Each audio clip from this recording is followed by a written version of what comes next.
Alors, dans le bas de la palette nuancier, en bas à gauche, vous avez les librairies, celles qui concernent les nuances, dans ce cas-ci.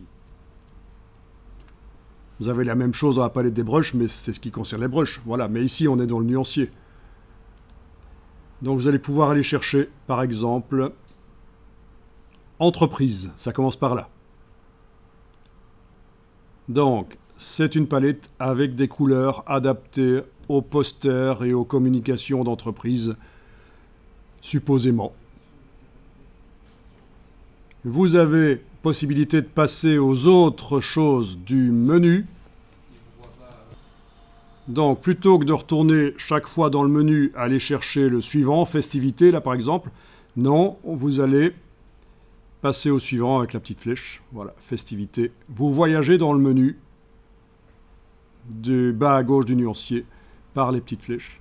Et quand vous voyez quelque chose qui vous intéresse, vous pouvez cliquer sur le groupe et voilà, ça arrive. Ce sont les groupes de couleurs, donc.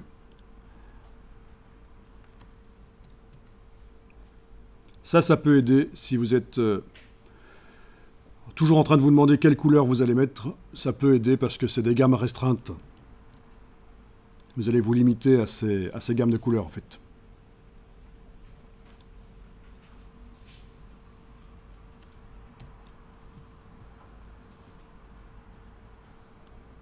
Voilà.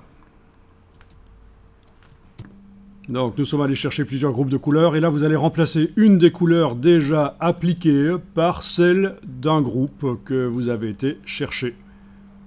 Ah ah! Comment remplacer une des couleurs déjà appliquées par une des couleurs d'un groupe qu'on est allé chercher là?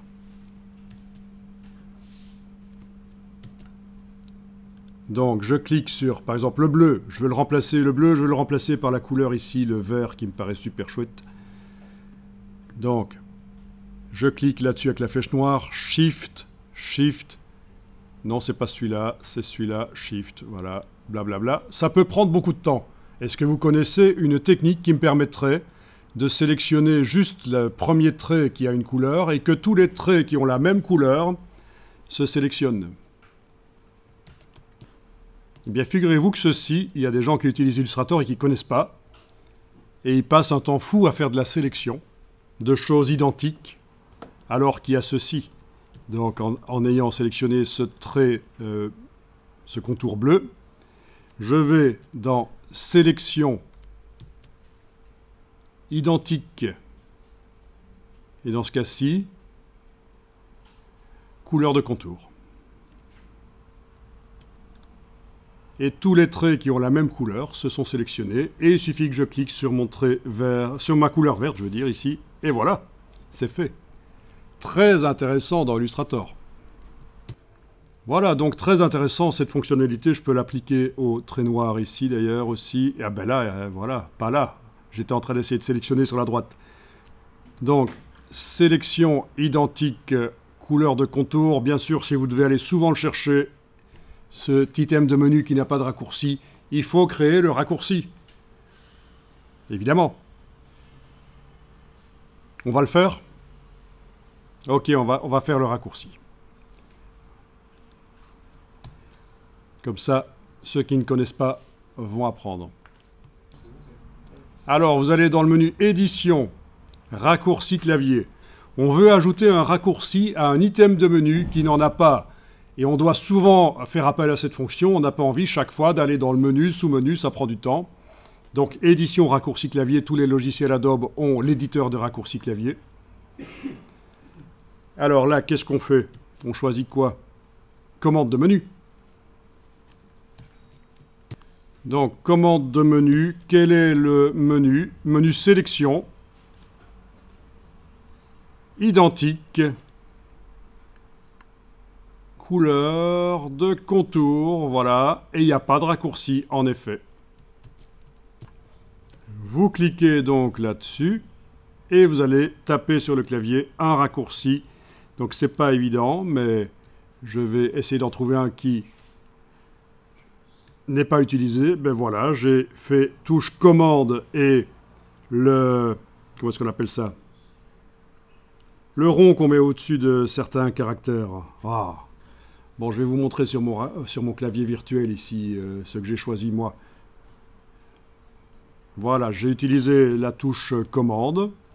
Et pendant que commande était enfoncée, j'ai utilisé ça parce que je me suis dit, je vais système mémotechnique, le petit rond, là c'est comme un contour. Et voilà, et il m'a inscrit le raccourci qui est en fait la parenthèse. Parce que j'ai pas enfoncé la touche majuscule. Mais bon, peu importe, voilà, l'essentiel c'est de s'en souvenir, il faut... Alors, les raccourcis, vous allez les retrouver d'un ordinateur à l'autre si vous vous loguez avec votre identifiant Adobe. Parce que c'est stocké sur le cloud à un certain moment. Avant, c'était beaucoup plus difficile, il fallait transporter ça sur une clé USB ou un disque dur, et si on travaillait d'un ordinateur à l'autre. Maintenant, c'est centralisé dans le cloud.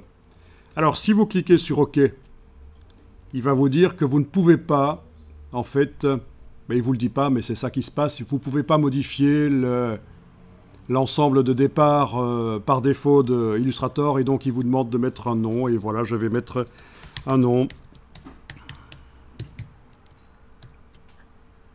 OK, et voilà.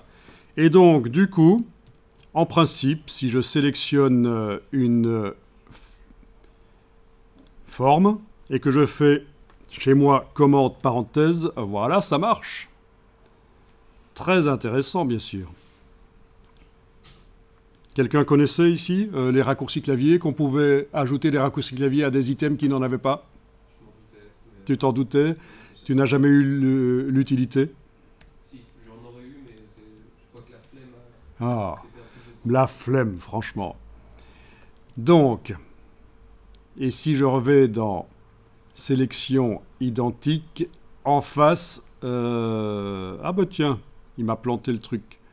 Il met pas le bon raccourci en fait. Pourquoi il met commande 0 bizarre, hein? Il vaut mieux avoir noté son raccourci clavier avant. Nos raccourcis clavier, dans édition raccourcis clavier, peuvent être exportés, imprimés. Comme ça, vous vous en souvenez. Je ne vais pas le montrer ici, mais c'est prévu, bien sûr, de pouvoir exporter ça sous forme de fichier PDF ou autre, imprimable.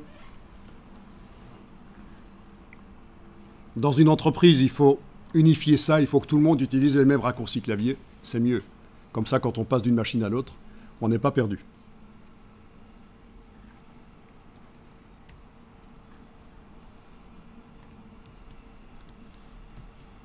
Voilà.